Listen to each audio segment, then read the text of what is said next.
건식 계량기라는 건데 크기도 작고 가볍기도 가볍고 그리고 야구공보다 조금 커. 한번 받아보세요. 오늘은 보신 것과 같이 건식수도 계량기에 대해서 설명을 드리려고 합니다. 한번 자세하게 한번 보여드릴게요. 건식수도 계량기에 대해서 이제 설명을 제가 한번 드려볼게요. 요 파란색 띠가 있는 거는 이제 냉수용 계량기, 요 빨간색 띠가 있는 거는 온수용 계량기입니다. 그래서 건식수도 계량기의 특징은 이 검침부가 문자판이 360도 회전을 합니다. 그리고 이렇게 45도 각도로 기울어져 있어서 사실상 어디에서 봐도 검침이 좀 편한 구조를 가지고 있죠. 그리고 길이도 짧기 때문에 설치할 때도 일반 습식 계량기에 비해서 짧은 길이를 사용하기 때문에 좀 공간이 넉넉한 면이 있습니다. 건식수도 계량기의 문자판 검침하는 방법을 알려드릴게요. 습식 수도 계량기처럼 이 네모칸이 이제 4개가 아닌 5개가 있는데, 이 5칸은 1의 자리, 10의 자리, 100의 자리, 1000의 자리, 10,000의 자리 해가지고 세제곱미터 1톤부터 10톤, 100톤, 1000톤, 10,000톤 단위입니다. 그리고 여기 보면 바늘 지침이 이렇게 쭉 있고 톱니바퀴 모양의 지침이 있고, 이 톱니바퀴 모양은 시동 지침이라고 해서 작동을 할 때 그냥 돌아가는 용도고, 여기서 0.1리터, 1리터, 10리터, 100리터 지침을 이렇게 가리키고요.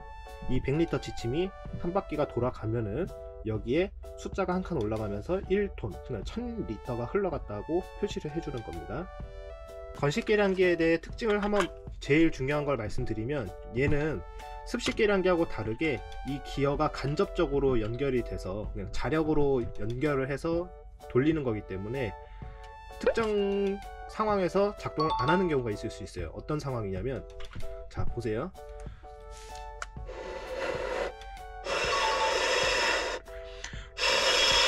이렇게 흘리면 공기를 불면은 이렇게 작동을 하죠.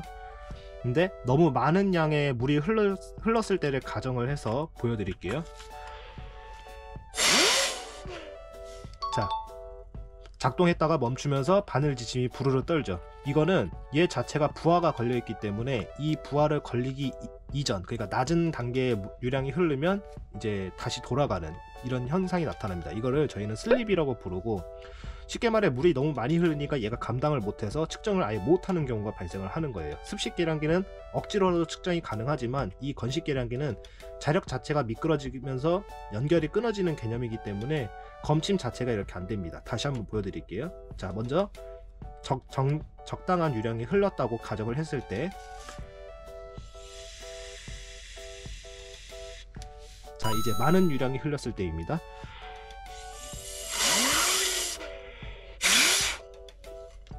아무리 불어도 안 돌아가죠. 이제 부르르 떨죠. 이렇게 되면은 이 계량기는 한 치수를 더 키우거나 아니면 유량 범위, 물을 얼마큼 사용하는지 대략적으로 계산을 해서 거기에 맞는 계량기로 설치를 해야 되는 겁니다. 이거를 가장 조심을 하셔야 돼요. 건식 계량기는. 건식 수도 계량기에 이제 물을 한번 넣어 보도록 할게요. 얘는 이 황동 몸체만 물이 지나가고 이 부분에는 물이 안 채워집니다. 습식 수도 계량기하고 달라요. 한번 보세요. 제가 뚜껑 여기 구멍 한쪽을 막고 물을 채워 볼게요.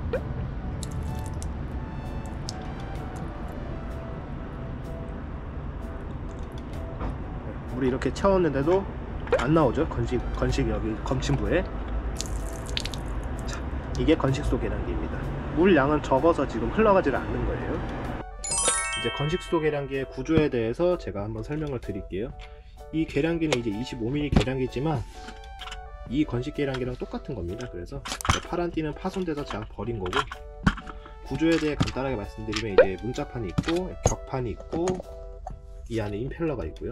물이 이쪽에서 들어가면은 이 임펠러가 이렇게 회전을 하면서 검침을 하는 방법이고, 이 격판이 있기 때문에 이 격판 밑으로만 물이 지나가지 이쪽으로 물이 들어가지를 않아요. 그래서 이런 방식으로 이제 검침을 한다 해서 건식수도 계량기 혹은 건식 계량기라고 불리기도 합니다. 자, 여러분들이 궁금해하실 만한 Q&A 시간입니다. 이 건식 계량기를 사용을 하시고 싶은 분들이 계시는데, 문제는 이제 습식 수도 계량기를 사용을 하고 있는 과정에서 이 건식 수도 계량기를 사용하고 싶을 때입니다. 길이가 짧아서 이게 잘 맞지는 않는데, 이제 보시다시피 이 제품 하나면 이 습식 수도 계량기하고 바로 맞교체가 가능합니다. 어떻게 하냐, 건식 수도 계량기와 이 제품을 이렇게 결합을 시키면, 건식 수도 계량기가 길이가 이제 짧거든요. 그 짧은 길이만큼 보충해주는 부속입니다. 이 부속은 연결대, 연결 소켓이라고도 불리고 이렇게 결합을 해주면 이 계량기하고 길이가 똑같습니다. 습식수도 계량기랑 건식수도 계량기랑. 예, 이렇게 해서 건식수도 계량기를 만약에 습식에서 바꾸고 싶다 그러면 이렇게 사용을 하시면 교체가 가능합니다. 두 번째 Q&A입니다. 이 건식수도 계량기를 쓰는 와중에 이 안에 이제 물이 아까 안 차서 건식 계량기라고 말씀을 드렸는데 이 안에 물이 찬다고 말씀하시는 분들이 계세요. 왜 그러냐면 이제 두 가지 원인이 있을 수 있는데, 하나는 여기에 동파가 돼서 이 안에 물방울이 맺히면서 이 위에 이제 온도의 변화를 주면서 영향을 준다거나, 아니면 물이 위에서 떨어지거나 침수가 되면서 얘를 안쪽에 물을 채울 수 있는 어떤 방법이 있었다거나 그런 경우입니다. 건식 계량기의 문자판은 진공된 검침부가 아닙니다. 이 안에도 공기가 있고 완전 밀봉된 게 아니기 때문에 외부의 어떤 습기나 온도 변화가 좀 편차가 크면은 이 안에 물이 채워질 수 있고, 심한 경우면 여기에 이제 물방울이 많이 생겨가지고 이 문자판을 볼 수 없는 경우까지 생기기도 해요. 그럴 경우에는 이 습식 계량기를 쓴다거나 아니면 건식 계량기를 이제 좀 영향을 줄 만한 거를 제거를 하고 설치를 하시는 게 좋을 겁니다. 오늘은 이렇게 건식 계량기에 대해서 제가 설명을 드려봤고요. 다음에는 이 건식 계량기에서 센서를 장착을 해서 다른 위치에서 검침을 할 수 있는 원격식 계량기라는 게 있는데, 그 계량기에 대해서 제가 한번 설명을 드리도록 할게요. 궁금하신 점은 댓글로 남겨주시면 저희가 댓글로 달아드리도록 하겠습니다. 감사합니다.